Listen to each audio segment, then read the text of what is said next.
New Thought Media Network proudly presents Lindsay Leimbach Infinite Possibilities, Fridays at 10 a.m. Mountain Time, 9 a.m. Pacific.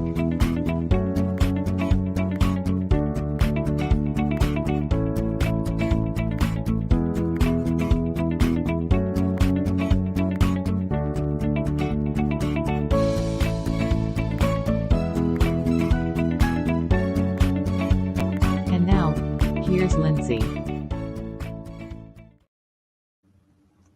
Good morning, everyone. Welcome to PIP, Practicing Infinite Possibilities. But I wanted to show you guys this real quick. I just love this. Let's see. Take this down. And welcome, Kevin. Kevin says, practicing infinite patience. And that is true. It is about centering yourself in patience. I always say that patience develops courage, or we can also say it the other way, courage develops patience, because you have this level of trust that you have with patience. So we have to be patient to have our infinite possibilities, right? Have to be patient to have our infinite possibilities. And that's what this is all about. We want to be patient with ourselves. We want to see the infinite possibilities that are out there for us. It's so exciting. So welcome to PIP. If you're in California, maybe you're having coffee. And if you're on the East Coast, maybe you are having lunch. And if you're in Europe, you're probably having dinner. Or maybe you're just seeing the recording. No matter what time it is, I'm really excited that you're here. And we are going to take a deeper dive in habits. That has been what our series is about. And last week I said, okay, we're going to do 10 habits, 10 successful habits for confident people. And you know how many we got done? 2, which is fine, because infinite possibilities. So I should have really named it 2 confident and successful habits. Today, we're going to go and do some more. So the first one, just to talk about from last week, is the mindfulness, the habit 1, to be mindful, to have that self-talk, to know what are you thinking, because it is so important. I wrote this down so I wouldn't forget, is the first step of really moving your center of control from the outside to the inside. And where's your power? On the inside, not on the outside, on the inside, is being aware of what you're thinking and being aware of what your actions are, or what are you doing, right? So where is our infinite power? It's on the inside. Where do you connect with God? Where do you connect with universal energy? It's always on the inside. It's always on the inside. However, as a human being, and as we grow up, and we've talked about how the brain development is, that we seek approval as children to learn new ways. And so we're seeking on the outside to pull inside information inside. Now, as you get older, that changes. You have to have self-reflection. And when does that self-reflection really start in normal maturation? It starts in middle school. That's when you're starting to break with, well, a little bit break from your parents, and you're still seeking on the outside. In middle school, you're seeking, in elementary school and younger, you're seeking it from your primary caregivers. In middle school, you start seeking it on the outside from your peers, but you are starting to have self-reflection. And that's why you get so embarrassed in middle school, because you can start thinking, well, what are people thinking about me? And that's maturation of the brain. But we need to learn how to control that. And then in high school, as we go on, we're still seeking it from our peers and our environment, but we are starting to see what authentically feels to us. Who are we? In our 20s, we really go into who are we? Who are we? I'm not a student anymore. I'm not a child anymore. I'm a grown adult. And then you get to make that power of choice. So how do you do this? Is through mindfulness, being aware in the present moment without judgment. What are you thinking? Not only what are you thinking, and what are you doing? right? What actions are you doing? And that's why we go and we talk about habits so much, because habits are behaviors, thoughts, actions that you have in your subconscious mind that are on that automatic pilot. And some of them are awesome, like brushing my teeth. I mean, didn't everyone brush their teeth this morning? Yeah, well, that is a habit. But then some of them might not be a good habit that really is developing that locus of control, that inner flow, and where you actually numb yourself out. Who here watched 2 hours of TV yesterday? Who watched 3? Who watched 4? What about video games? Things like that. That's then where we just kind of tune out, right? Tune out. And the habit of allowing our outside environment to entertain us. And these days, children are learning that at such a young age, because technology becomes our babysitters. That's the truth. I mean, technology becomes our babysitters. When we don't know what to do, we grab our phone or we give our kids a video game or something. And we got to be real careful that what we're teaching them is that your habit to mellow out or to relax or to forget your problems or to spill your not spill your space, take up your space of time. You do it to the exterior. You binge watch TV, so forth. It's okay to play video games. It's okay to watch TV. It's even okay to binge watch, as long as you're really aware that you're doing it. And it's not an automatic habit. It's that big special word, choice. Infinite possibility, choice. You just don't watch TV for 4 hours because you have nothing else to do. You choose to watch TV for 4 hours and you're absolutely aware of it. And then maybe the next day you say, I have infinite possibilities to do something with this time. Am I going to do TV again? Right? How can I better myself? Maybe I should add some meditation. So anyway, mindful talk. Then after that one, yes, last week, we talked about, can you face your fears? Now, that's the huge one. Can you face your fears? Confident, successful people are not scared. And I call that leaning into the sharp point. Okay, leaning into their fears. And you say, well, what are you talking about? Why is that the big one? Well, everything is programmed in the living cycle to have this energy, to have life, which means you want to survive.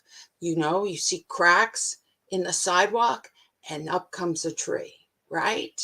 You see it in the mountains and a rock and out comes a tree. It's incredible. Nature wants to grow. Nature, it's in the DNA to express life. You see it in animals, you see it in nature, you see it in yourself. So we have this automatic pilot in our DNA through evolution from the beginning of time that we want to survive. It's very primitive. It is very healthy because it helps us stay alive, right? But in the same difference, it can generate great fear, worry, and anxiety to us because it gets triggered that we have a threat in this world when we don't have a threat. So I'll give you an example. Yes, you could say the news is very, very threatening. Well, it is. It's going to tell you about bombs and murders and all these things. And it triggers inside your brain system that could be happening in your house at that time. When you're witnessing that, your amygdala is going off and you're going into a fear state. You're going into a worry, anxiety state. That's what it's done. It's programmed that if you see something dangerous, right? If you see something dangerous, then you need to be on alert. Well, when we were going through evolution, they didn't say except on TV or except in the movies or except on your phone. It didn't work that way. It's whatever you see, real or unreal, or even imaginative, whatever you see activates the amygdala and it throws us into that fear state. And when we go into that fear state, we go on automatic pilot trying to survive and we start shutting down our higher level of thinking and we're going into our primitive thinking. And when we go into our primitive thinking, we get very egocentric. We become the main character in our story, right? And what happens? Empathy, compassion, problem solving, all those different things start shutting down. So we don't want to go into fear state. You can go into concern state. I got that. But you don't want to go into that fear state. You want to make sure that you have your energy flowing through your whole body, from your heart to your mind, while you're making these infinite choices, these higher level consciousness of choices. So we need to remember that we are programmed to go into fear state very fast. And then through practice, we can say, wow, this is triggering me. I'm going to turn off the TV. I'm going to get myself centered in God, in love, in my higher self. And then I'm going to choose what I'm going to do today. Then I'm going to choose where I'm going today. It's very important. So confident people, successful people can lean into the fear and recognize it mindfully, but they don't allow themselves to get triggered by it. They can allow themselves to go to that higher state of problem solving, of compassion, of giving. Wow. And that's when you're entering the flow. That is when you're entering the flow. It's not that you're numbing out your fear. It's that you're facing your fear. And we talked about rating it last week, which is really good. 10 is that, we've had an earthquake and it's a major emergency. I'm in California, so it pops in my head. Okay, that's a 10, right? 1 is I saw a movie that, look, I just want everyone to say hi to Bubba. Hi, Bubba. That you saw a movie. It's not even real, but it's gotten you into that fear state. And then you take off the movie and then your body is still registering in that fear state. I actually did that to myself last night. I watched like a documentary about a horrific murder. I shouldn't have watched it. It was true, but it happened in the 1961. And then when it was over, I was like, what did I do? I have to take responsibility to what I watched. I'm like, I cannot believe that I watched that.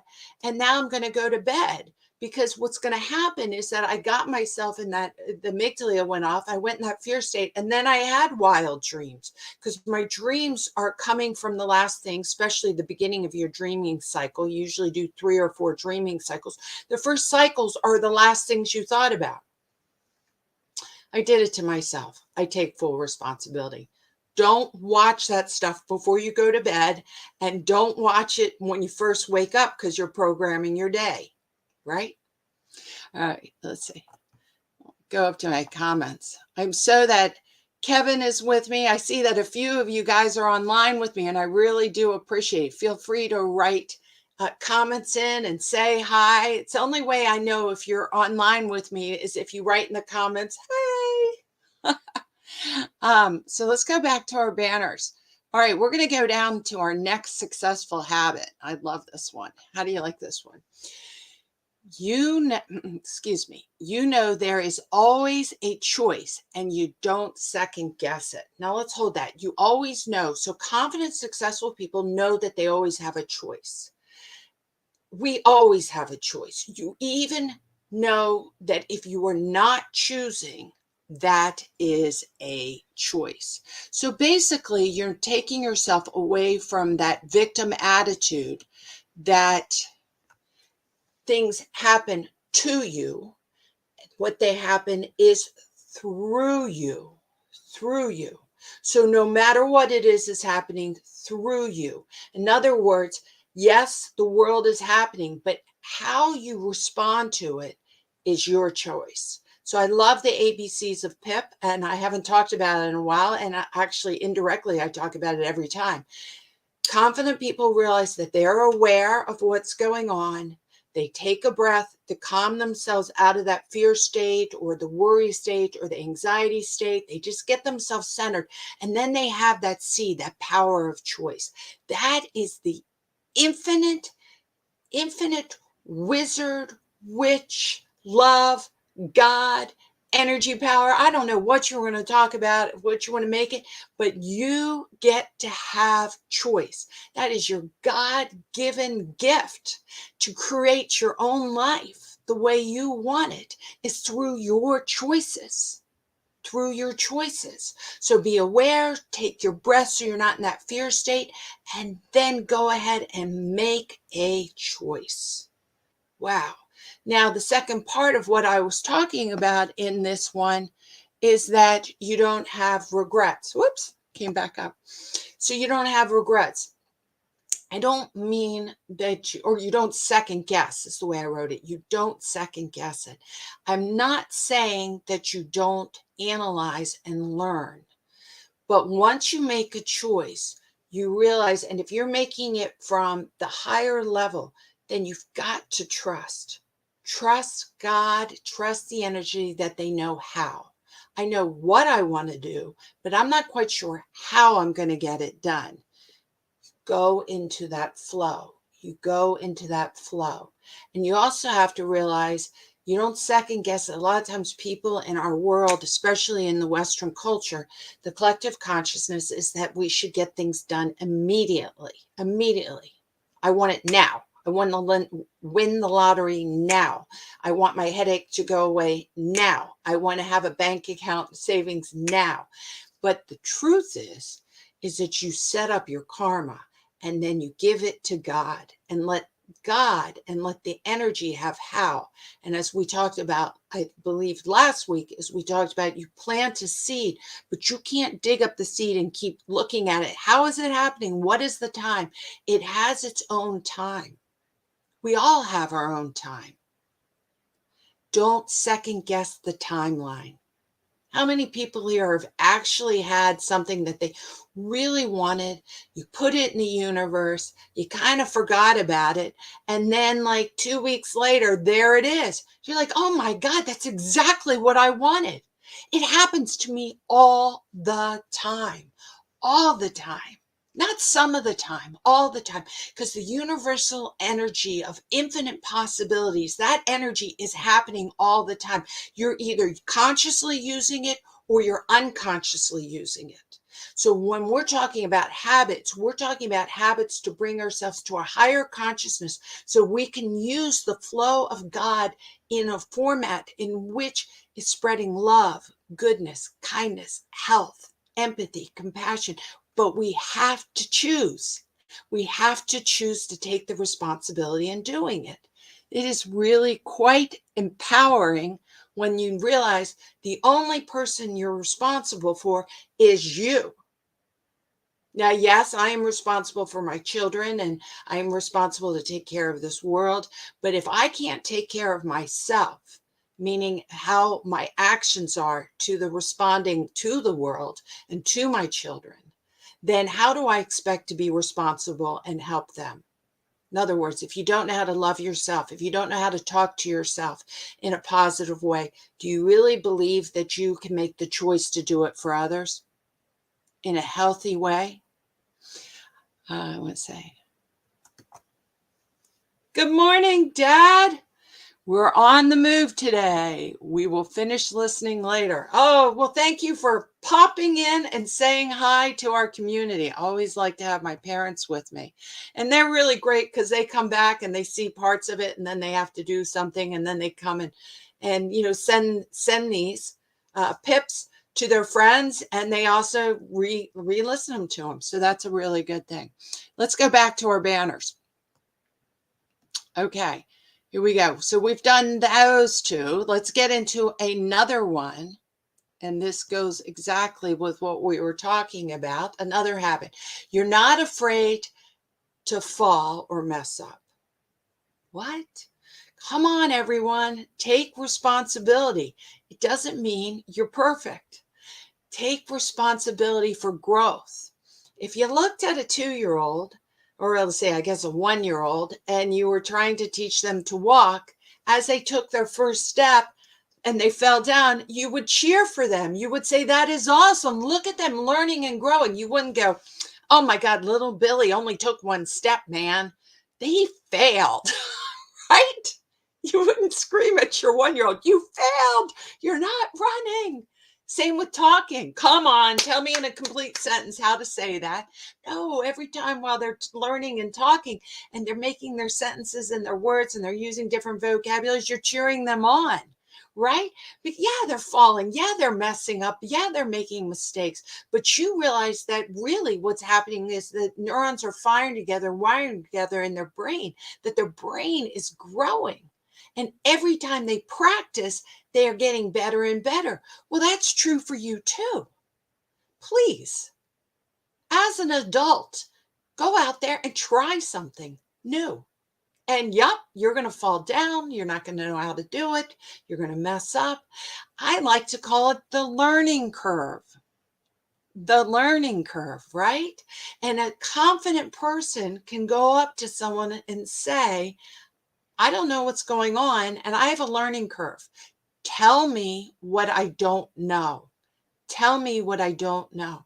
It was a big thing that happened when I was asked to be the head director of the school. I went from being the principal to the head director of the school. I didn't know, I kind of knew what a head director did, but it was a big jump. It's not like I went through any training program. I didn't get my MBA or something like that in leadership and directing. It was kind of evolution how I got my job through my own experience, which means I didn't have an experience of being the head director. I've always witnessed it from the outside. So that my new boss, who was in charge with my connection to the board and the parent organization, I said to him, "You have to tell me what I don't know, because I won't even know to ask you what it is." That's why they picked me, because I was confident that I was okay, that I could learn and I could grow, and that I knew that I'd make mistakes just out of ignorance, and that I need to have really good feedback. I really need to have good feedback to be able to succeed. And I needed to have that habit of asking for feedback. Let's see here. This is my habit 6. You can be vulnerable and seek feedback without taking it to heart. That is a huge, huge habit that confident, successful people have.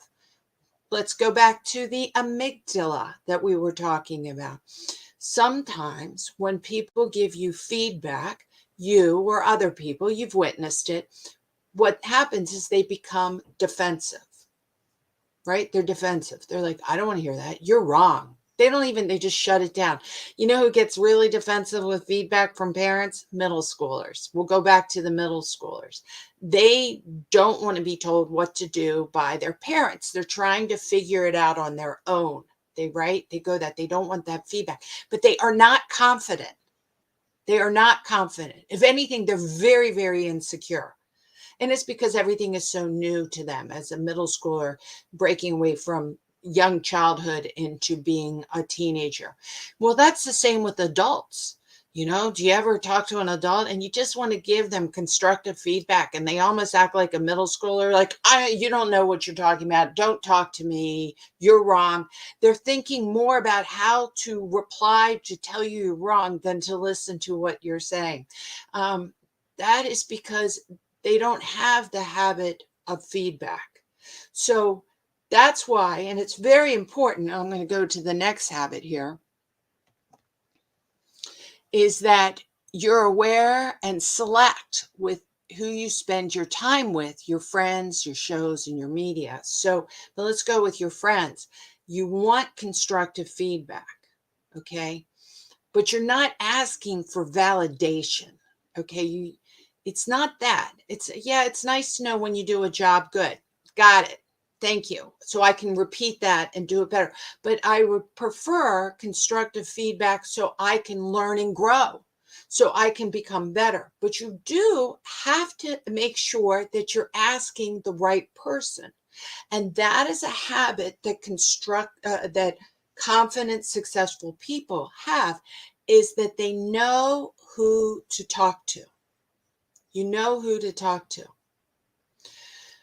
When I was the director at Park Hill, parents would come in and I had to interview the parents and interview the child that was thinking about coming to our school, and they all needed help. And quite often when I met with the parents and the child wasn't there, I'd say, well, obviously he needs special needs. That's why he's coming to our school, right? That's the whole purpose of coming to my school. It was for emotionally disturbed or emotionally challenged children that might be attention deficit, oppositional defiance, different high-end autism. They have different issues. Anyway, and they'd say, I'm really not quite sure. It's hard for me to tell you the behaviors of my kid. I don't see it. And next question I'd ask them is, what is the behaviors of his closest friends? And they'd all go, oh, well, let me tell you. Little Billy got caught stealing a car. Bobby skipped school. And I think Fred's getting high every day. And I say, and your child? Oh, that's not my child. And I'd be like, that's your child. That's your child. Your closest friends will mirror what is comfortable for you. Your closest friends will mirror what's comfortable for you. You can feel accepted in the group, right? And that's what we want acceptance in the group. So you will hang out and you will modify your behaviors to match the people you want to be with.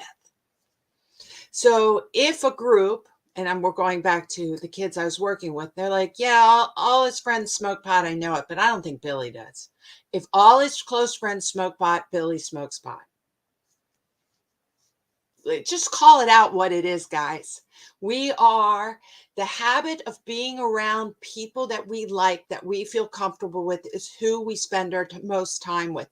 It's who we choose. It might not be healthy, but this is where the confident, successful people and the ABCs, being aware, taking a breath, and making a choice. Look around at your friends. Look around at your friends. Do they have habits? Do they have an attitude? Are they mindful? Are they taking responsibility? Are they sending themselves into the higher consciousness, into the flow of God? If the answer is yes, then say amen to yourself. Please say amen. Keep that up going. Keep it going. Those are perfect people to be with, right?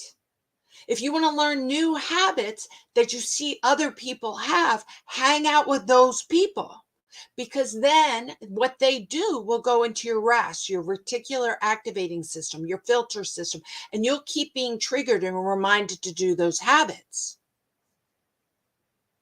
right? So be responsible. Make the choice of who you hang out with, what you watch on TV, what you read, what you listen to. Are all those things cues and triggers that pull you to your higher self so you can be your very authentic best, to be in the flow with God, to be manifesting what you want? If the answer is yes, keep doing it. Keep doing it. And if the answer is no, remember to go back to that self-talk. Don't beat yourself up. Because if you beat yourself up, then you're planting those negative thoughts about yourself in yourself. And we don't want that to be a habit. You say, time to learn and grow. Time to try something new. Now, sometimes, let me see if I can get. You're going to have to let go of old habits, which means maybe old environments, which also might mean some people. Now, I don't mean let them go in a cold-hearted way, cut. I mean, if they're really doing something that's extremely negative, then maybe sometimes the cut is what you need to do. But what you have to do is change your relationship with the person. Change the relationship with your person. So if you have an old friend, let's just say that you've had for 20 years, since childhood, they're like sisters, maybe even have a sister, and they are a naysayer. They're a naysayer. They're not mindful. You've changed a lot, but they don't let you change. They keep bringing up childhood things when you did things way different, and they don't let you grow. Okay, you might not want to cut them off because they're deep in your heart and you love them. What you have to do is let go of the relationship you have with them. In other words, you're not seeking their approval anymore. You can still communicate with them. You still can love them. You can even, you can like them. You don't have to like their behaviors, but you can like them as human beings. But you change their relationship that you have with them. In other words, you don't take their words in as validation. You don't take the words in as validation. Well, oh my gosh, how did I get to 30 minutes already? What a great class. I just want to thank everyone. So keep changing relationships that are very, very positive for you, right? Keep changing them. And like I said, you don't have to cut them out, but you let go of the old relationships. Well, next week, we're going to cycle in and do one more week of successful habits and understanding how we're programming our prefrontal cortex, our subconscious mind, and our middle part of our brain. And we're programming with our prefrontal cortex out of responsibility for ourselves, out of choice, out of self-talk, out of awareness, out of breath, out of allowing God to flow through us, right? And connecting our heart and our mind. I want to thank everyone who's come today to be on the PIP program. Remember that you can share this with other people that you think might need it, that could help them. That's why I do it. I'm so happy to be here. And remember that New Thought Media Network is a nonprofit organization and loves your donations. If for some reason you guys all would like to have a further conversation with me, hey, get in touch with me. You can message me on Facebook. You can get in touch with me through centeredmoment@gmail.com. And I want you to know I do coaching and I help people make this exact shift. This is exactly what I do. How to bring happiness, how to be able to be aware, how to let go what's not serving you in the present moment. And it is my greatest joy to help people change in the better for their authentic self. And then therefore they live a better life. And I think the world becomes a better place. So lots of love to everybody. Blessings always. Remember practicing infinite possibilities. Until next week, this 30 minutes went by so fast because it's fun. Have a great week. Bye, everyone.